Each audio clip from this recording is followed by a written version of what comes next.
اب ہم آتے ہیں سیدنا صالح علیہ السلام کے قصے کی طرف۔ دن گزرتے گئے اور لوگ ایک بار پھر ابلیس لعین کے وسوسے میں آ کر کفر کی طرف پلٹ آئے، کیونکہ ابلیس کسی بھی شخص کو وسوسے میں ڈالے بغیر نہیں چھوڑتا۔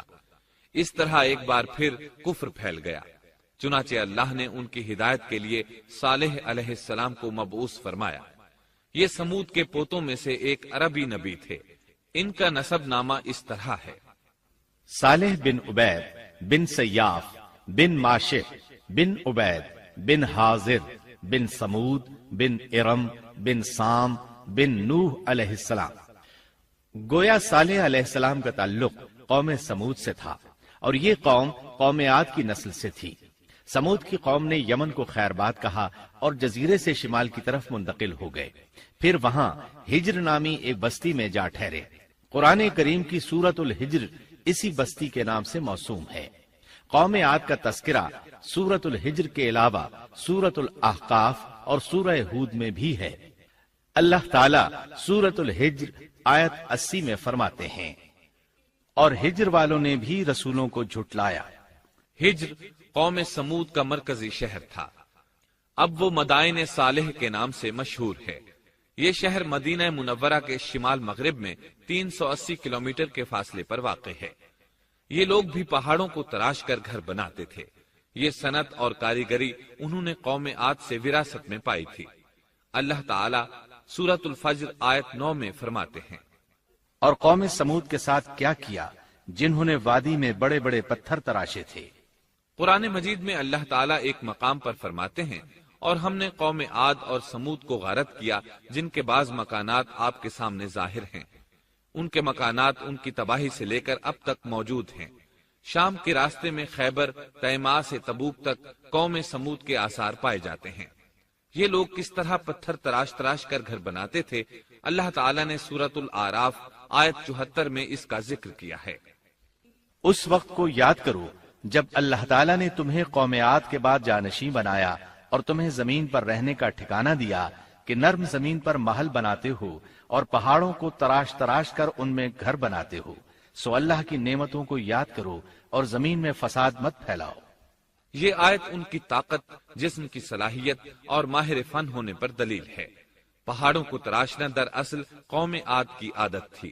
یہ بھی چونکہ انہی سے تھے، اس لیے وراثت میں یہ کام انہیں بھی آ گیا تھا۔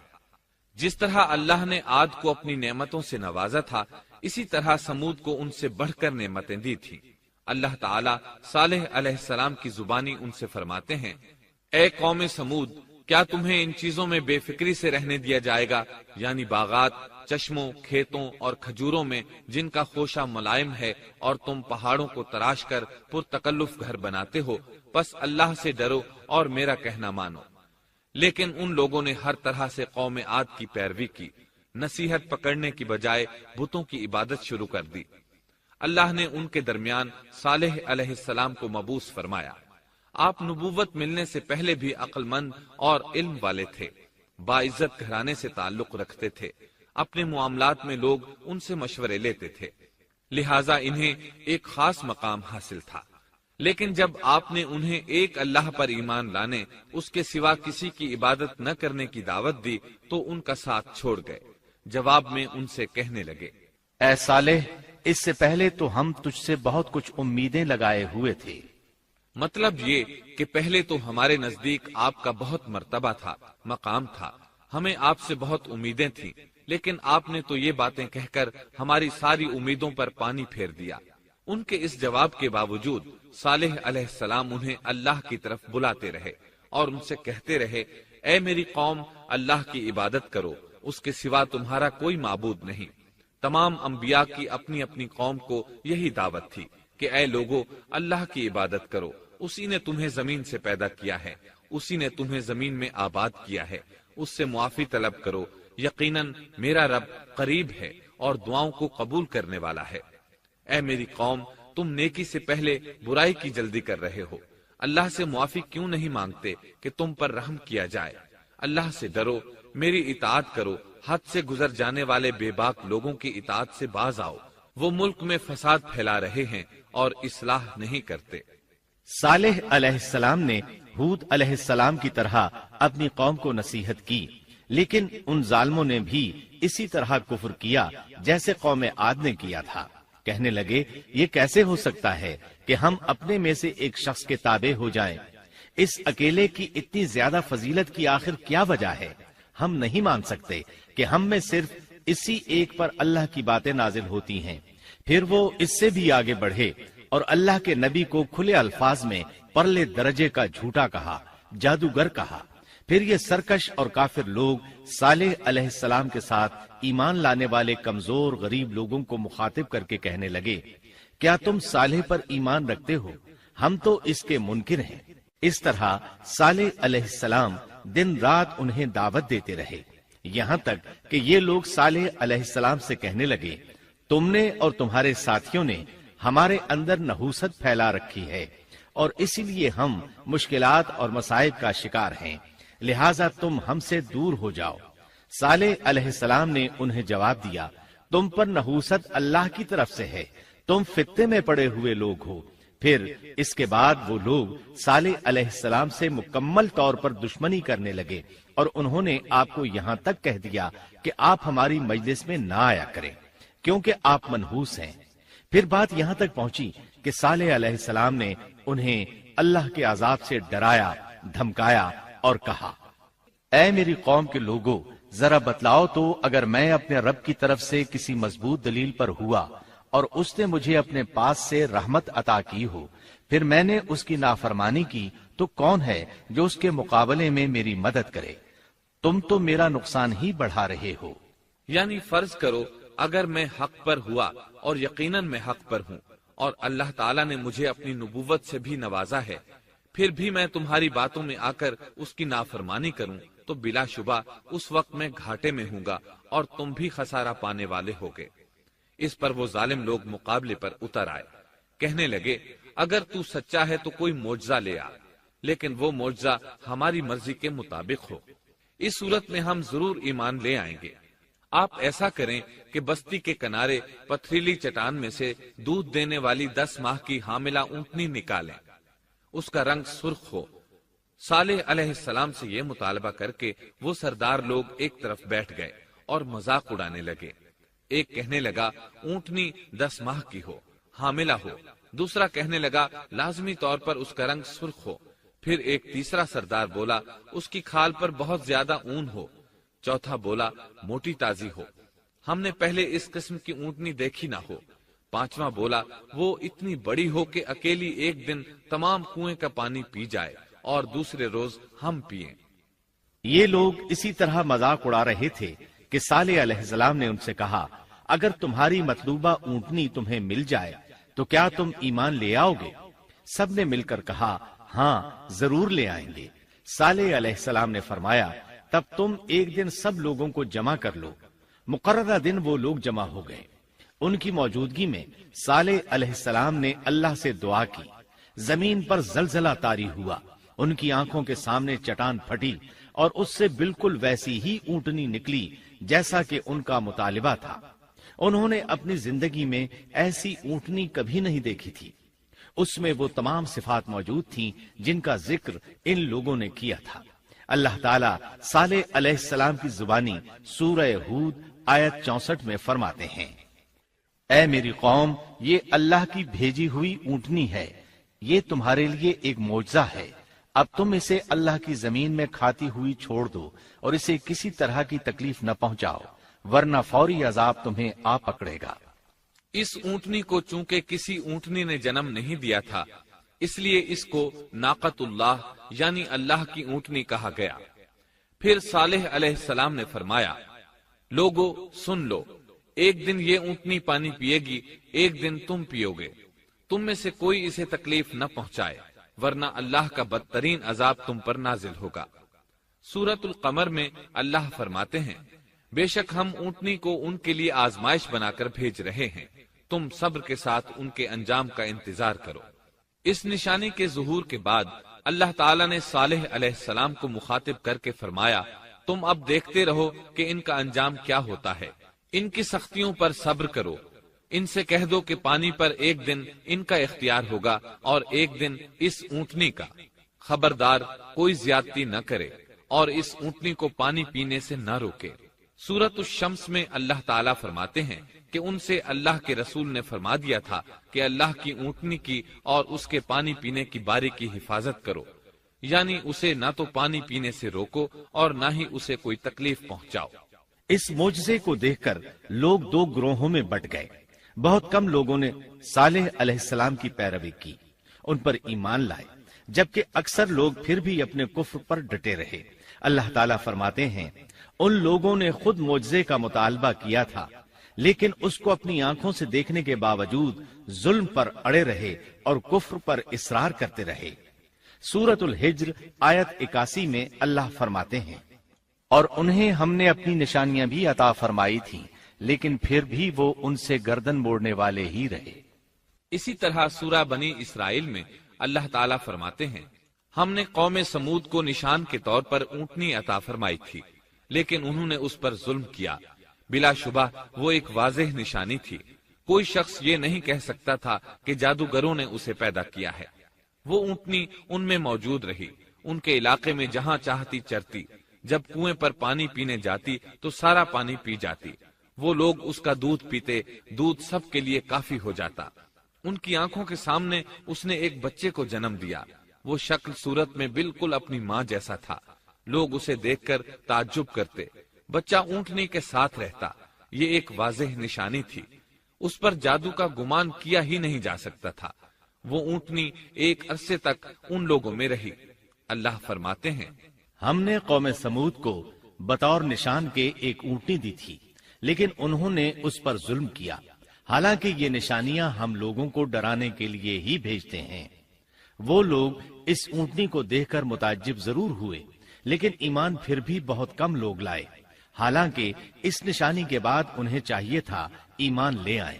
پھر ایک دن قوم کے سرداروں نے مشورہ کیا کہ اگر ہم نے صالح کو اسی طرح چھوڑ دیا تو کہیں لوگ ہمیں نہ چھوڑ دیں اور صالح کے پیروکار بن جائیں۔ اس اونٹنی نے تو ہمیں مصیبت میں ڈال دیا ہے، ہم پورا ایک دن پانی کو چھو بھی نہیں سکتے، کیونکہ یہ سارا دن پانی پیتی رہتی ہے۔ پھر یہ اس قدر دیو ہیکل ہے کہ اسے دیکھ کر ہماری بکریاں بھاگ جاتی ہیں، اونٹ اسے دیکھ کر خوفزدہ ہو جاتے ہیں، لہٰذا ہمیں چاہیے کہ اس سے چھٹکارا حاصل کر لیں۔ وہ آپس میں مشورہ کرتے رہے، آخر انہوں نے ایک آدمی منتخب کیا۔ مورخین کا اس پر اتفاق ہے کہ اس کا نام قدار بن سالف تھا، اس کے ساتھ اس کا ایک ساتھی بھی تھا۔ ان دونوں نے مل کر اونٹنی کو قتل کیا۔ اللہ تعالیٰ سورۃ القمر آیت 29 اور 30 میں فرماتے ہیں، پھر انہوں نے اپنے ساتھی کو بلایا، تب اس نے ہاتھ بڑھایا اور اس کی کونچیں کاٹ دیں، پھر دیکھا ہمارا عذاب اور ڈراوا کیسا تھا۔ اس قدار کے بارے میں نبی کریم صلی اللہ علیہ وسلم کا ارشاد ہے کہ پہلے لوگوں میں سے سب سے زیادہ بدبخت یہی تھا۔ اللہ تعالیٰ نے قرآن مجید میں اس کا ذکر یوں فرمایا ہے، فَنَادَوْا صَاحِبَهُمْ، پھر انہوں نے اپنے ساتھی کو پکارا۔ سورۃ الشمس میں اللہ فرماتے ہیں، جب ان میں بڑا بدبخت شخص اٹھ کھڑا ہوا۔ یہ بدبخت قدار اٹھا، اپنے ساتھی کو ساتھ لیا اور اونٹنی کو قتل کرنے کے لیے تیار ہو گئے۔ آپس میں مشورہ ہوا کہ یہ نہ کہا جائے ہم نے اسے قتل کیا ہے۔ اس طرح باقی لوگوں نے بھی ان سے اتفاق کیا۔ اللہ تعالیٰ سورہ نمل آیت 48 میں فرماتے ہیں، اور اس شہر میں 9 آدمی ایسے تھے جو زمین میں فساد کرتے تھے اور اصلاح نہیں کرتے تھے۔ مطلب یہ کہ یہ لوگ فساد کی انتہا کو پہنچے ہوئے تھے، ان میں بھلائی نام کو نہیں تھی اور نہ ان کا فساد کی اصلاح کا ارادہ تھا۔ بخاری، مسلم اور مسند احمد کی ایک حدیث میں ہے، رسول اللہ صلی اللہ علیہ وسلم نے ایک بار اپنے خطبے میں اس اونٹنی اور اسے مار ڈالنے کا ذکر فرمایا۔ آیت اذم بعثا اشقاہا کی تلاوت کرتے ہوئے فرمایا کہ جیسے ابو زمعہ تھا، اسی جیسا یہ شخص بھی اپنی قوم میں عزیز، دلیر اور بڑا آدمی تھا۔ تمام لوگوں نے اس بدبخت کے ساتھ عہد کیا اور اسے یقین دہانی کرائی کہ اگر تمہارے ساتھ کسی نے برائی کا ارادہ کیا تو تمام قوم تمہاری حمایت میں اٹھ کھڑی ہوگی۔ اس یقین دہانی کے بعد یہ بدبخت اونٹنی کے انتظار میں بیٹھ گئے۔ اونٹنی پہاڑ کی طرف سے آتی تھی اور پانی پی کر واپس چلی جاتی تھی، یہی اس کا معمول تھا۔ جب ان لوگوں نے چٹان سے اونٹنی کو نکلتے دیکھا تو اچانک حملہ کرنے کے لیے آگے بڑھے، لیکن اس کا جثہ دیکھ کر خوفزدہ ہو گئے، الٹے پاؤں بھاگے۔ بدبخت قدار نے اپنے ساتھیوں کی یہ حالت دیکھی تو ہنس پڑا اور آگے بڑھ کر اونٹنی کی ران میں تیر مارا۔ اس سے اونٹنی کی ران کی ہڈی ٹوٹ گئی اور وہ نیچے گر گئی۔ پھر اس ظالم نے اپنے ساتھیوں کو آواز دی اور آگے بڑھ کر اونٹنی کی کونچیں کاٹ دی۔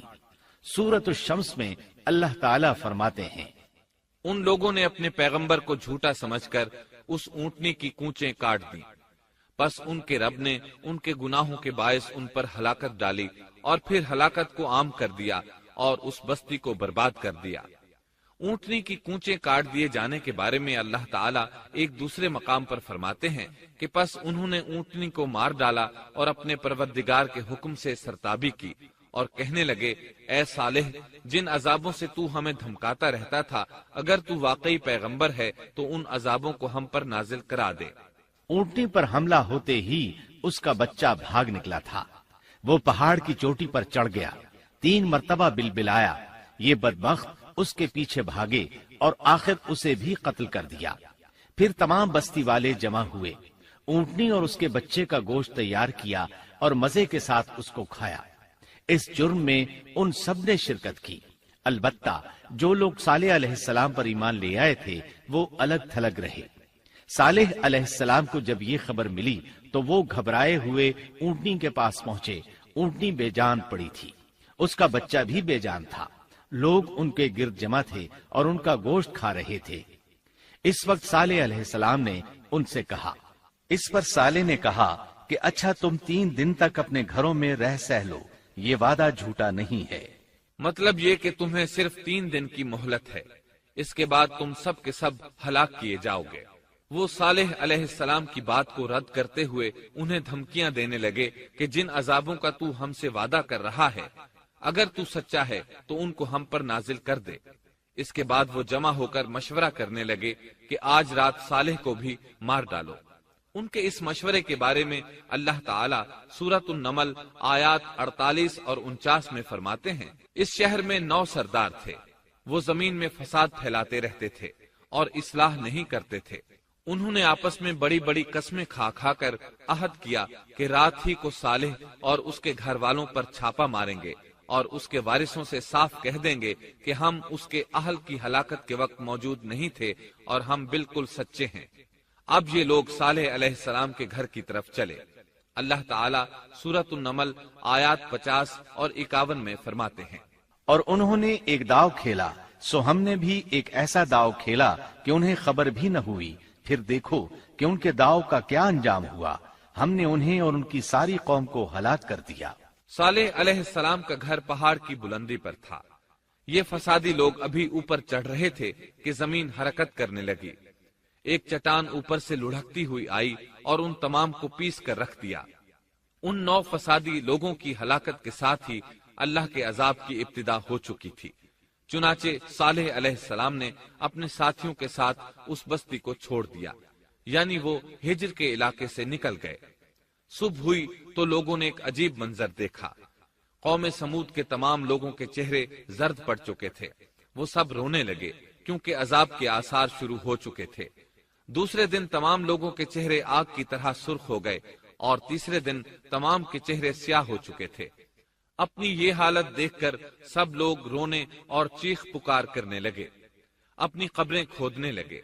اب انہیں یقین ہو چکا تھا کہ عذاب کا وعدہ برحق تھا۔